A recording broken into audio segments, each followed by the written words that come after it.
Hello, everyone. Welcome back to Zephyr Metaphysics 101. We know it's been a minute. Good to be back with you. Glad to be back with you. For those of you that might have been wondering, right now we're over about 270 some subscribers, which is great to me for a new podcast. Part of that is just because of the advertising that we've been doing and trying to get the word out about Zephyr. We have decided to go down to right now just putting out 2 episodes a month versus the 4 that I was trying to put out. As someone said to me, it's like you got an all-night diner and you're only getting customers in the morning for breakfast. You don't need to have a 24-hour operation right now until, things pick up. So that's part of the reason why you haven't seen it. And then my editor went out of town. I'm not able to edit these videos myself. I know very little about technology. And then when he got back, there was some things going on with me. I had recorded another episode, but of course, because I've been having issues with my mic and I need to replace the cord, I wasn't able to get that episode out to you. So I'm going to get a new cord, but all these expenses, right now I'm the only one sponsoring Zephyr, which is fine. I'm okay with that. I'm not kicking about it, but I only have one income. And so between paying for the videos to be edited and paying to promote them, any little expense, although the cord may not seem like a big expense, it's a new expense that I didn't account for. So I'm going to try to do it with the cord that I have now, just because there were a lot of things on my mind this morning as I was preparing before I start my work today. And not really, well, I say a lot of things, but just really one thing. But I just wanted to kind of give that little preliminary before I got started. I was thinking about what Paul said over in Romans, which is to be carnally minded is death, but to be spiritually minded is life and peace. And we live in this world, we exist in this world, so it seems. And to think that we don't even understand something as simple as life and death is extraordinary. Now, as I often say with the Apostle Paul, he's considered the great, Michael Jordan, the great Babe Ruth, of the scriptures. You see, even Peter had to doff, even the Apostle Peter had to doff his hat to Paul, saying that some of the things that Paul wrote and said were hard to be understood. And he said, those that are foolish do wrestle with it, and those that are unlearned wrestle with it. And so when Paul was saying after his spiritual conversion that to be carnally minded is death and to be spiritually minded is life and peace, we just take for granted that we understand what Paul was saying because after all, it's written there in English or whatever language you have had the Bible translated in, which I'm assuming if you're listening to me, it's more than likely English, you see. And we think we know what the word death means. But that's not really what death is all about. First of all, let me just simply say this, and I'm going to try to do this recording in under 20 or 25 minutes. I'm going to do my best to stick to that. When we talk about death really in the way we know it is really more properly described as a transition. Dr. Kinley, who started the School of Metaphysics that I was raised in, he founded that school. He said death is nothing more than like you leaving your kitchen and going into your living room or your bedroom or any other room in your house. You see, you're just leaving one area or one space that's defined by certain things and going into another one, you see. Now, you don't ever die unto yourself.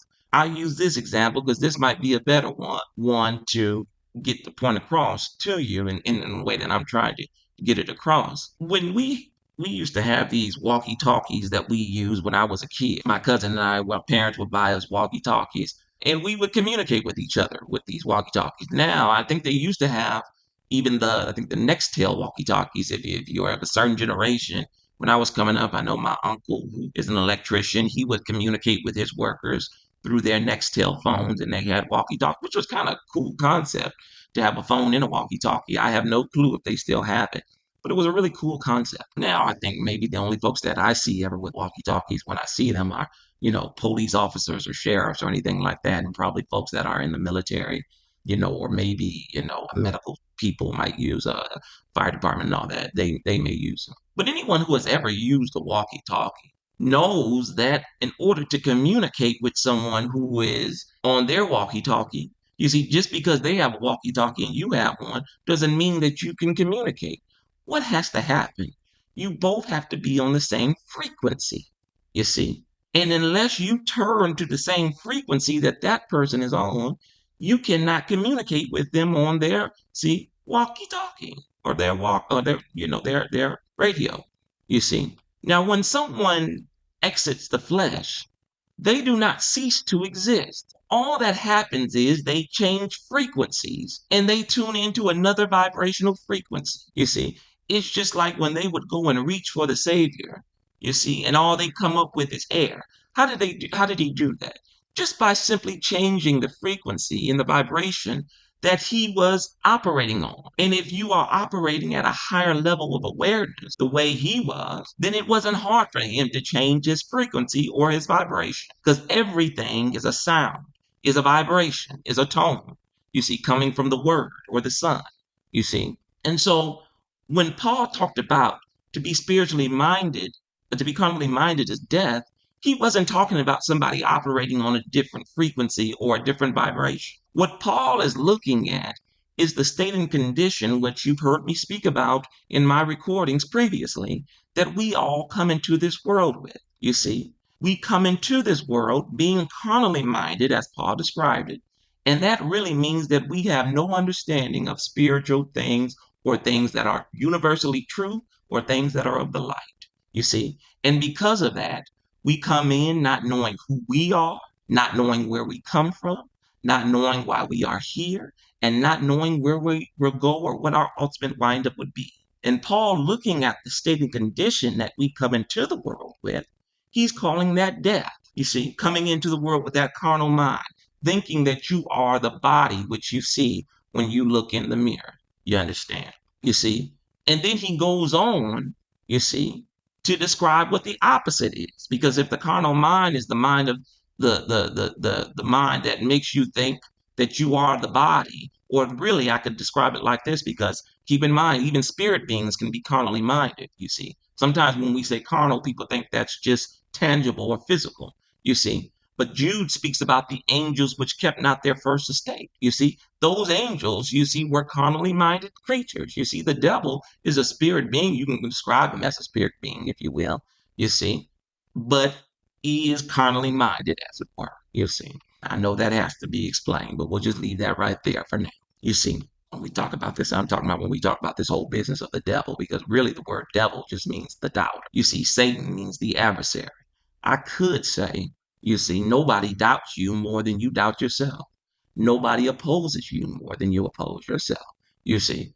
But anyway, I want to stay on task because I'm trying to end on time. You see, we all come into the world, you see, with that carnal mind.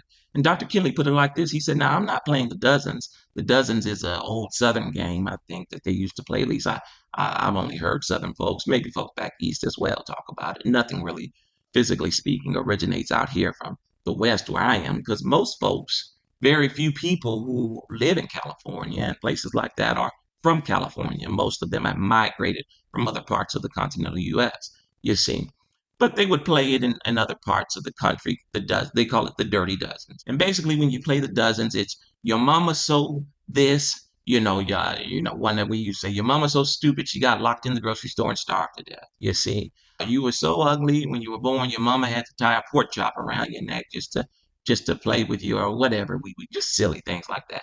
Those types of things, what we call your mama jokes now, they used to call them the dirty dozen. And Dr. Kinley would say, now I'm not playing the dozen, but when you were born, your father didn't know who you were and your mother didn't know who you were.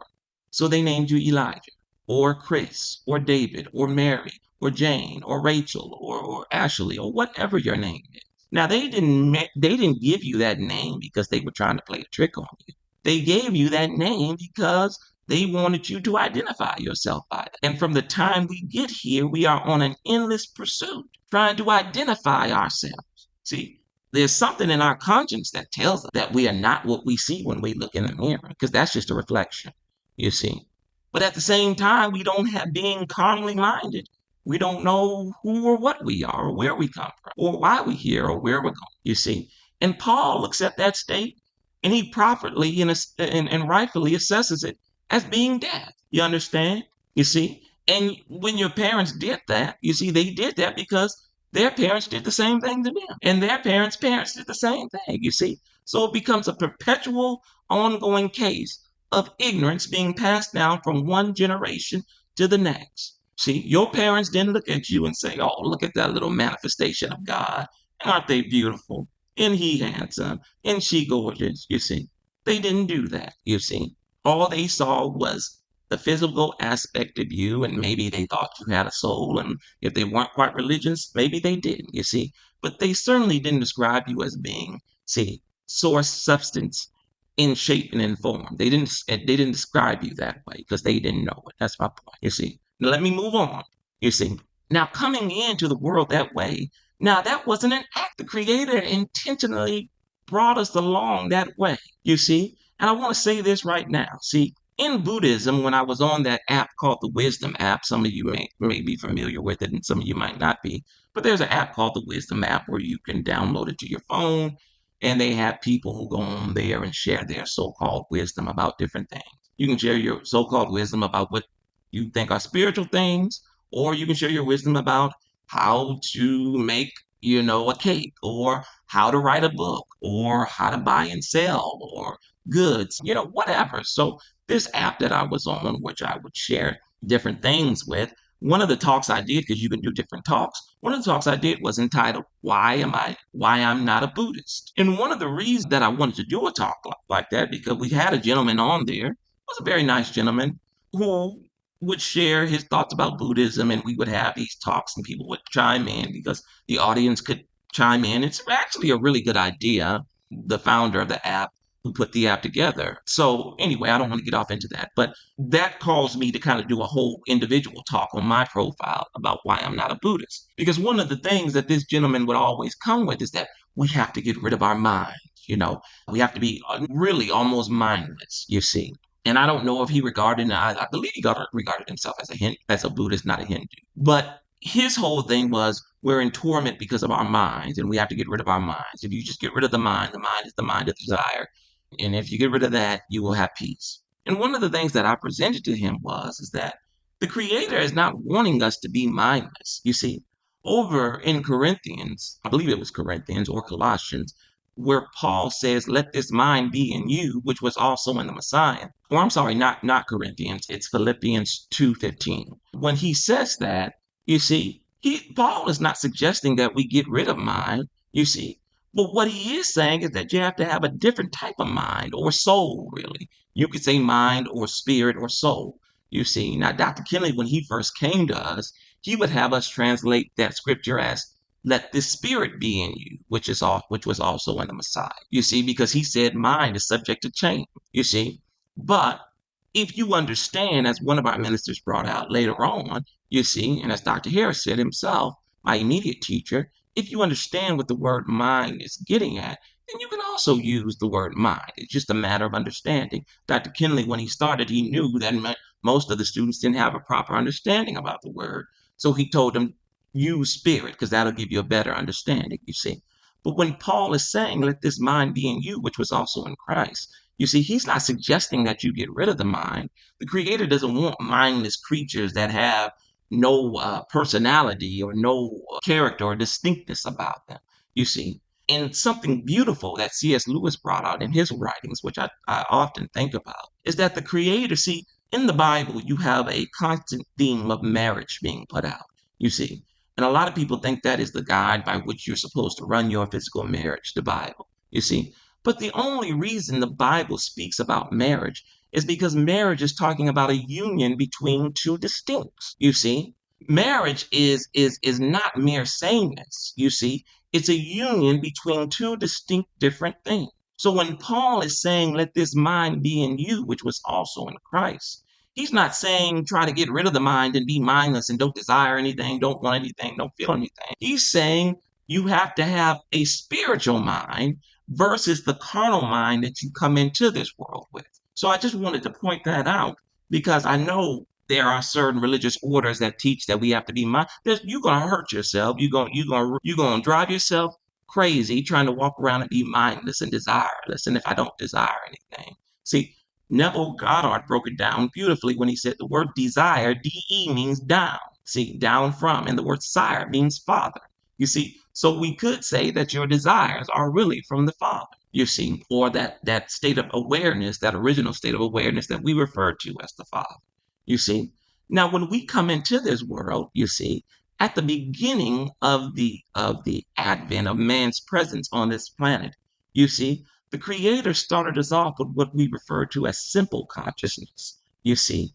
And you have what they refer to as the cavemen, you see, or Neanderthals or what have you. You see, and their level of consciousness was that of a simple consciousness, you see. And the animals, see the great woolly mammoths, you see, and the huge dire wolves and things of that time, and the saber-toothed tiger, as it were, that existed during that time, they were a reflection of the consciousness of man. Because the animal kingdom, it has always been a reflection of man's emotions or man's state of awareness, you see. So as man became less animalistic in his consciousness, the animals reflected the man began to diminish in their stature and in their size, you see. And being that we started with that state of simple consciousness, you see. Now I'll tell you right now, there are three stages of consciousness which mankind or humanity has must pass through, you see. Now, as I just said, that first one is the simple state of consciousness, you see. And in that state, you see, the man, you see, exists, but his existence is not much distinct or distinguished from his surroundings, you see. But as history moved on and as the ages went by, you see, the Creator systematically brought us along from that state of awareness, which we call simple consciousness, to the state that we have now entered in, which we call self consciousness, you see. And in that state of self consciousness, that's really where all the conflict has come about, you see, because the more we become self conscious, you see, then the more individual or individualist we become in our way of thinking, you see. And the Creator knew. And when you think about it, it's beautiful because part of the problem is with us and all the discord and all the fighting, all the wars, all the hatred that exists among mankind. It's because a lack of understanding his identity, a lack of awareness of who he truly is and where he comes from and why he's here and where he's going. You see? So as we left that state of simple consciousness and went deeper and deeper and deeper into that state of self-consciousness, then that brought about more division. You see, one group, one tribe fighting against another tribe. Why? Because you don't belong to our tribe. You don't identify as being a part of our tribe. You see, one town, one city, one country, you see, fighting against another. Because why? You don't identify as being a part of our tribe. One race, you see, one group, you see, creed, sex, caste, or color fighting against another. Why? Because you are different than my tribe. You see, you're different than how I identify. You see, you wouldn't have any discord in the earth, any of the three major isms that you have in the earth: sexism, racism, classism, if it weren't for this state of self awareness that we have entered into. But we have reached the pinnacle of that state of self awareness. You see, to the extent that if we continued on in that state, we would destroy ourselves off the face of the earth. Now, I'm just giving you a very simple bread and toast, toast and milk version of this because I'm trying to keep these videos at a shorter speed because I know our level of attention span of a man is very short, you see. So what did the Creator always intend to do? Knowing when he took us from that state of simple consciousness to self-consciousness, having an ultimate goal in mind of unification and marriage with him, you see. Because like I told you, marriage is two distinct operating as one. Although they are distinctly different in their character and in their makeup, you see, they operate as one. That's the only reason the Bible talks about marriage. It ain't got nothing to do with you trying to live a righteous life and be this way and be that way. I told you before, the Bible is not a manual on how you get into heaven, you see. But the Creator, knowing that we would have all these isms, you see, and fractions and discord in the earth, because he brought us from that state of simple consciousness to self consciousness, you see, He had already had the remedy right within himself as to what would be the resolution and the solution to all the discord that had come about from being self-conscious creatures, you see. And that remedy was going to be the third part of his phase. And that was going to be that we leave the state of being self-conscious and enter into that state of being divinely conscious, you see. Now, that state is described in the Bible. You see, Paul talks about it as the new birth or being born from above. When you think about it, the thing that unites all of us on this planet is that, you see, the fact that we are here. And the fact that you are here means that you had to have been born. Now, there's no way you would have been born, you see, except you came through the loins of a woman's womb. You see, whatever that process is, you see. And as Paul put it in his writings, he said, now they desire a better country or a heavenly country, you see. Now, in order for us to partake of that heavenly country, what's the one thing that has to happen? The same thing that happened in order for us to partake of this world and to become a part of this experience. You have to be born into it. That's the reason why the Bible puts so much emphasis on childbirth. It's not about physical birth. The Creator is really, I could almost say, he's really kind of over it when it comes to physical birth. Because all that has been brought about is self conscious creatures coming into the world, being more and more self in love or in love with themselves, if I'll just say it that way. You see, we come into this world now we're on a kick about loving myself and I'm just so in love with myself and I'm finally learning to love myself. Mankind's problem has never been a lack of self-love, you see, is that he's always loved the wrong self. See, and I've said this, I don't have a problem with you loving yourself as long as you understand who the true self is. You see, Neville brought it out beautifully, you see, over there with that situation with Jacob and Esau. You see, now, as I've told you, the Bible is a figure, a type, and a shadow. It's never to be interpreted literally. So when the scripture talks about Jacob I love and Esau I hate, you have to understand that really the Spirit is talking about Jacob as being the inner being or the soul. You see, that which is made in the likeness and image of the Creator. You see, and Esau is that outer being, although also made in the likeness, completely unaware. Esau is really the carnal mind. And it is the carnal mind that makes you think and me think that I'm separate from the Creator. I'll say this in closing because we got to wind down. Because I promise you this would be a short one. You see, when the Messiah said to the men and women of his day, I am from above and you are from beneath. In metaphysics, the word above means within. The word beneath means without. When he was saying, I am from above, you see, and I and my Father are one, he wasn't talking about some Zeus like figure that exists above the sun, moon, and stars. He was saying, my Father. See, he identified his Father as being the source of all things, the substance of all things, the limits and the bounds of all things. And he knew that that was who he was, that he was merely a manifestation of that invisible, visible form to the five finite senses. And that those Pharisaical Jews that were preaching to him and trying to tell him he was wrong and that you're not even 50 years old, you're not even you're still wet behind the ears, you see, that they didn't know who they were. They thought they were who they were identified as from their birth, but that was not their true identity. You see, he knew that he was the source, the substance, limits, and the bounds of everything. That's what he meant when he said, I and my Father. The Father was awareness. I and my Father are one. I'm the manifestation of awareness. I am the Son, you see. See, and Son, S-U-N, he could have said, I'm the S-U-N. Why? Because I'm the light. See? So, but anyway, I'm not going to go into that, you see. So when it comes to all this division, you see, that is part of that is the problem. Our lack of understanding of who we are, you see. I talked about this in it previously, you see, and then I'll be done, I promise. See, the founding fathers of this country came over here from, Europe, and they came over here trying to escape the state and condition that they were born into under a monarchy where just because of the accident of birth, see, a man or a woman would have advantage because their father was a king or a queen or an emperor or a duke or a duchess or a marquis, a marchioness, you see, or something like that, a baron or a baroness. you see.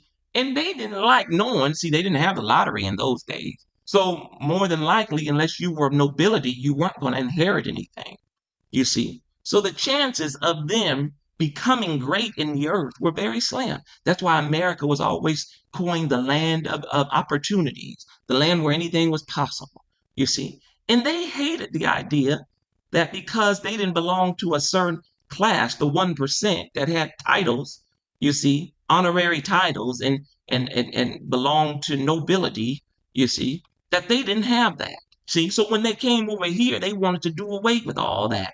You see, feeling like they were less than because they didn't have that honorary title, those honorary titles. But they turned around and became hypocrites because the very thing that they accused their native lands of doing, they were guilty of. They didn't like being looked down upon because they had a certain birth, you see. And then they turned around and came over here and began enslaving people, you see, and they justified it by saying, well, we're superior because we don't have as much melanin in our skin as these people do, you see, and our hair is not as curly as theirs are, you see, and dumb carnal things like that that don't amount to nothing, you see. Really, what it was really all about was money, you see, because that's how this country became rich. But they justified it and tried to look for ways, see, talking about that white people had a certain makeup in their skull and a certain type of structure in their skull that gave them superiority or gave them a superior intelligence over other races and all of this type of nonsense, you see. And the collective conscious of man, collective consciousness and awareness of mankind went along, you see. But they were really hypocritic, you see. But again, being ignorant of who they really were and where they really came from, they had no choice, you see, but to be hypocrites, you see. But the Creator allowed that to abide for a time because He knew He had an ultimate purpose, that He was going to come in, you see, and be the solution to the problem, which was some of these creatures were going to become new creatures, you see. And when He caused them to become new creatures, they would know that they were no longer of a particular creed, sex, caste, or color, you see, although they identify, although they have to go along with that from a physical standpoint. But really, they were really spirit beings. They could say, just as the Messiah said, I and my Father are one, you see. And that would be the new race that was going to be, see, that was going to inherit the earth, you see. So I just wanted to come and bring that to you, you see. And please like and subscribe. It truly does help. The more you like and subscribe, the more we can get these videos out. I'm going to do my best to advertise when I can, but you liking and subscribing will make a world of difference. So take care, everybody. And until next time, thank you for listening.